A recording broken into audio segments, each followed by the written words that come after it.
Ako si Teacher Cheryl May Loyola.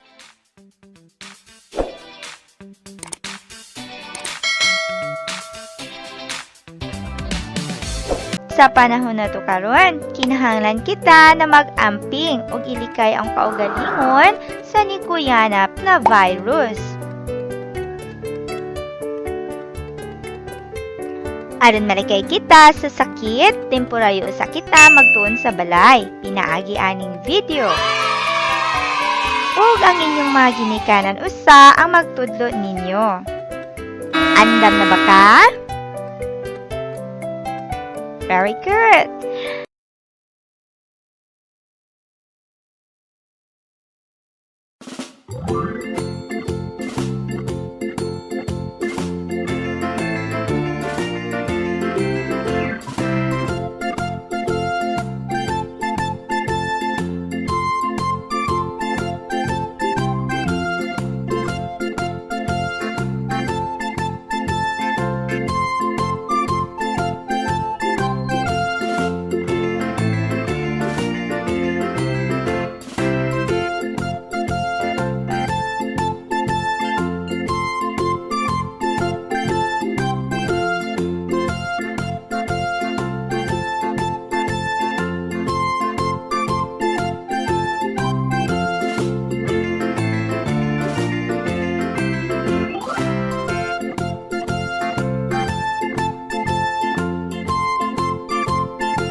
Inom kita ugatas, aron sa sakit kita maluwas. Imong gatas, akong gatas, iyang gatas. Itong tanan manginom ugatas.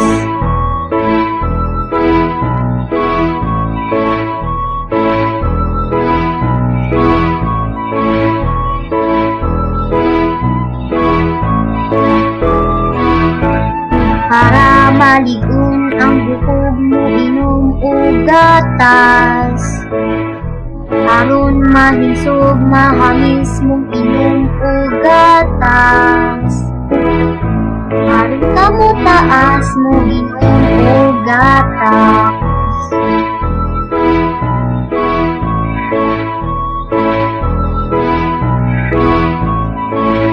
Kitang tanan manginom og gatas.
Dalan ni Jennifer O. Artiaga.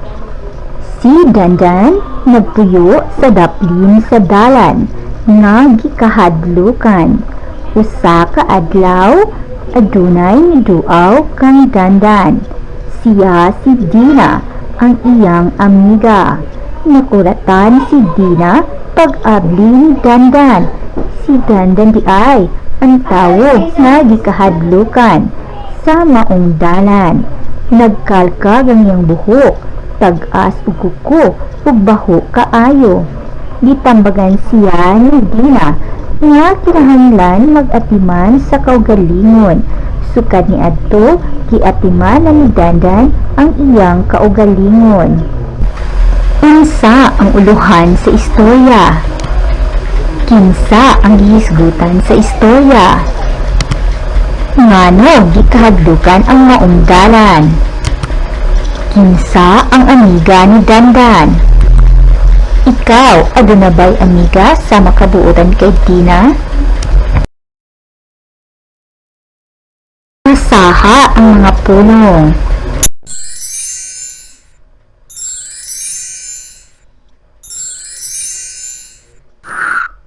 Unsa ang unang tingog sa matag pulong?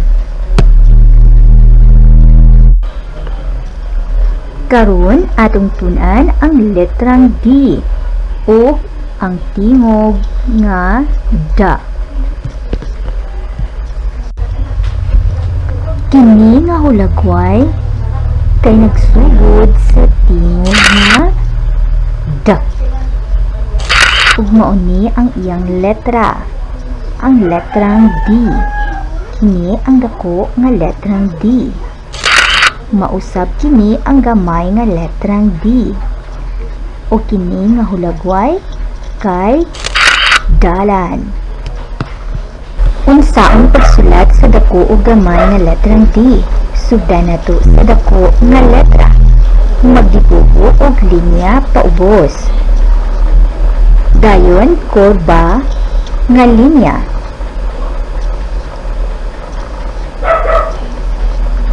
Usa pa. Linya paubos. Kurba na linya.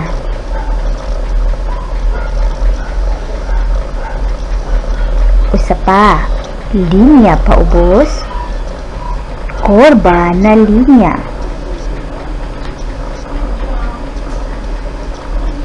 Gamay nga letrang D.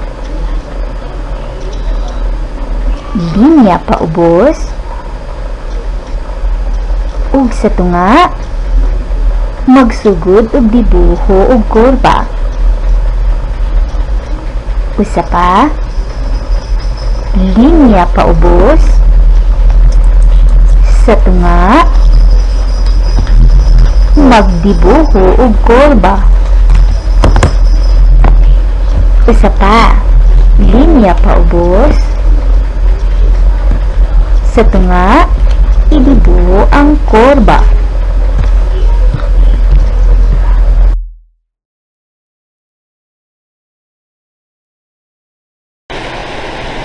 Susiha ang parte sa imong lawas nga nagsugod sa letrang D. Kung ang inyong tubag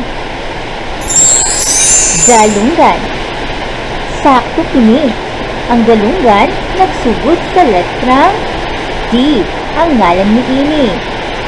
O nagsugod kini sa tingog nga da.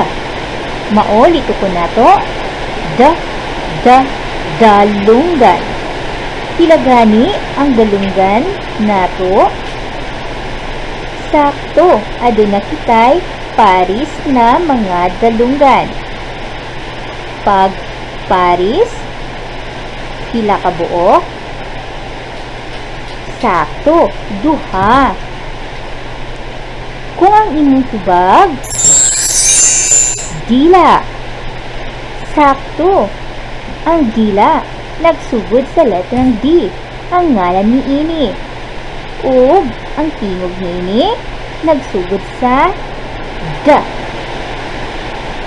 Mao hinganlan nato da. dila. Sakto mga bata. Maayo ang inyong tubag. Basaha ang matag silaba o pulong. I-connect ang saktong ngalan sa hulagway. Sakto, damang. Sakto, dalaga. Sakto na usab, dagat. Tindog og sunduga ang musunod nga video. Pagporma og letrang D gamit ang imong lawas. Ilito ka ang ngalan ug tingog sa letra nga imong giporma. D, D, D. Da, da, da.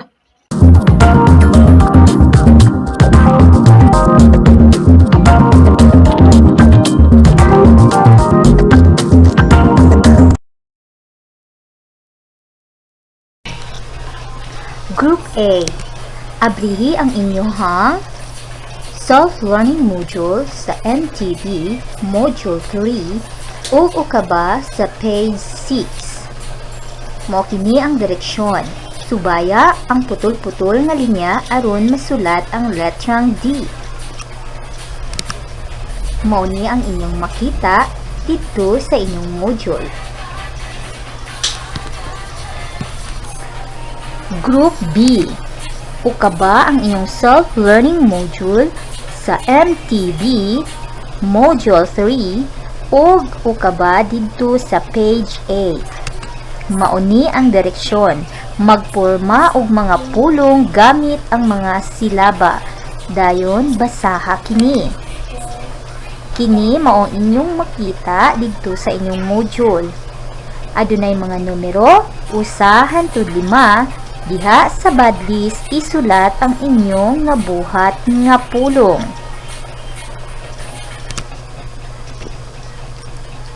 Group C. Mauni ang direksyon sa inyong buluhaton.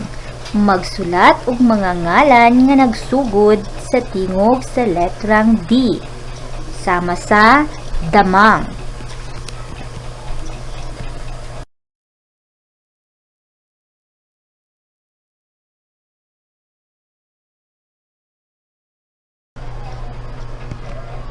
Direksyon. Lingini ang mga hulagway nga nagsugod sa letrang D. Abrihi ang inyong self-learning modules sa MTB Module 3 sa susihon nga bahin, page 8. Mao ni ang direksyon sa buluhaton. Basaha ang pulungan. Idibuho kini sa kahon ug kolori. Mao kini ang direksyon sa buluhaton.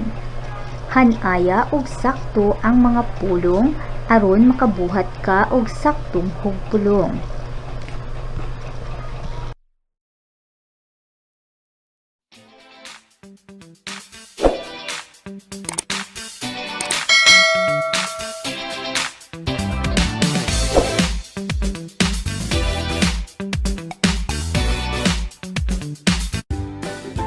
Salamat sa panunood! Paalam at magkikita tayo sa susunod na linggo.